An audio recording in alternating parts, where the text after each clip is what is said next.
Hey there, it's Dallas from DeWhiteLessons.com, and today we're going to be talking about using MIDI data to automatically change the patches on your Kemper when you're performing live. So let's dive right in. What is our goal?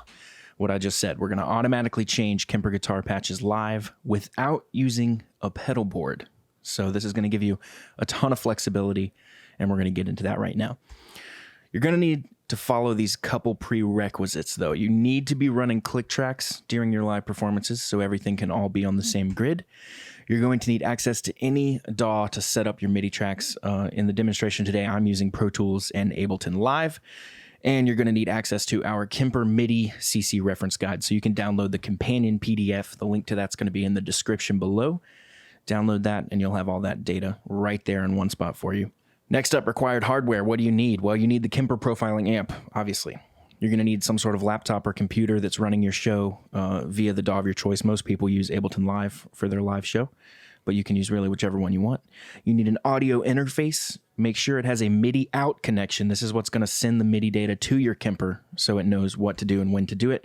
And you're going to need a MIDI cable to connect your interface to your Kemper. So step one, we're going to create our MIDI patch change data in our DAW. So that's Pro Tools. So let's head on over to Pro Tools right now and let's dive into that.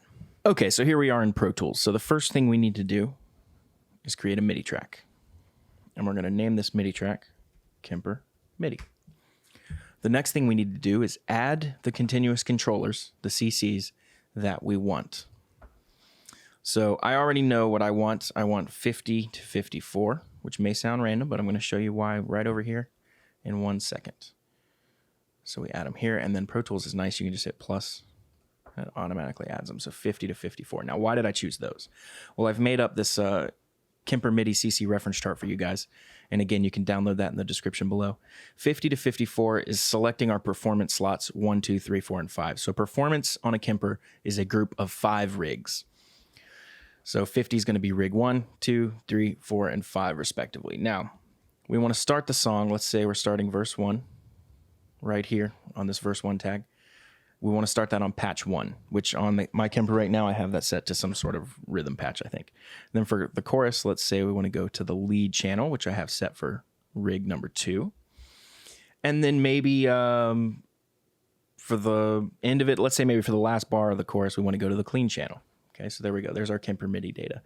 One thing worth noting, if you don't start it right at 1 here, at the very beginning, if you start it somewhere over here, when you export it, problems can come up. So I recommend when you're setting up your tracks to start it at 1, or build the MIDI over here if you set it over there, and then drag it to 1 to export it. That can also work.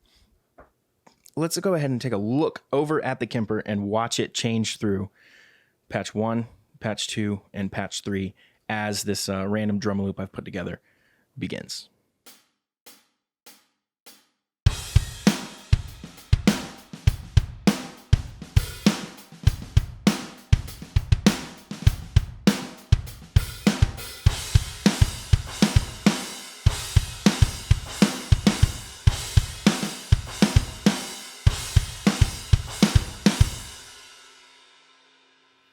Okay, so you can see how powerful this is, and it's only limited to what you can do with these functions.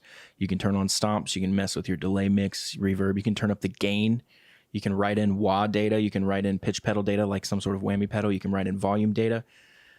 You can do all kinds of cool stuff.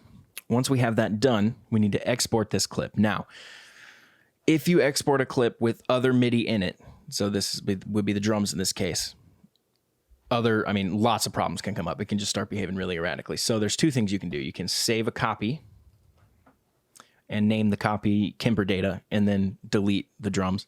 Or in this case, since this isn't something that I really care about, I'm just going to go ahead and delete the drums right now. Then we go File, Export MIDI. Single track, it's the only thing on here. We export that. Let's just call it Kemper MIDI. And there we go. Okay, so here we are in Ableton Live, which is what we use to run our live show. You can use whatever you use to run yours, but the same processes are going to apply. So let's create a MIDI track. Let's rename it Kemper MIDI. And then if you've done everything correctly up to this point, It's as easy as drag and drop. Now, we need to check to make sure this loop setting is off because you do not want your patch changes to loop back to the beginning once you get through the end.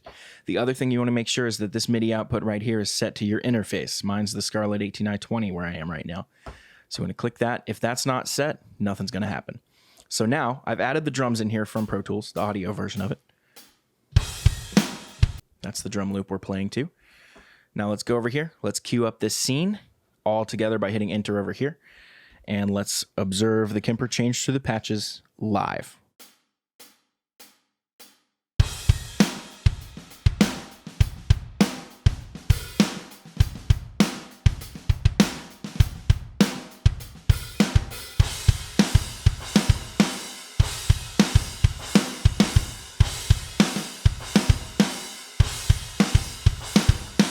And that's all there is to it. So let's head back over to the presentation, cover a few final closing thoughts, and we're done.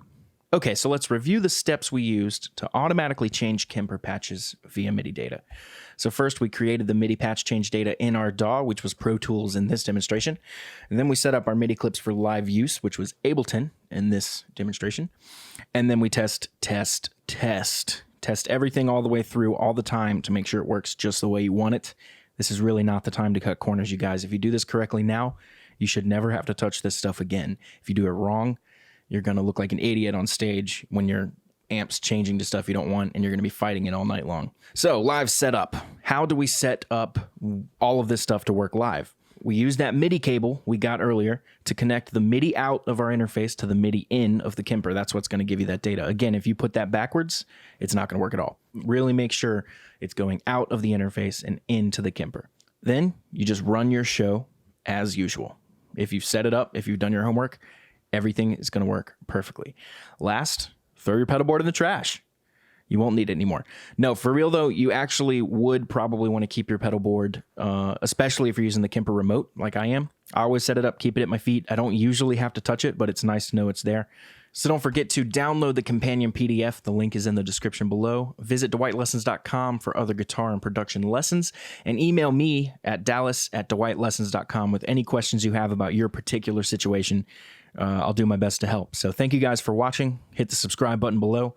And keep in touch. See you guys later.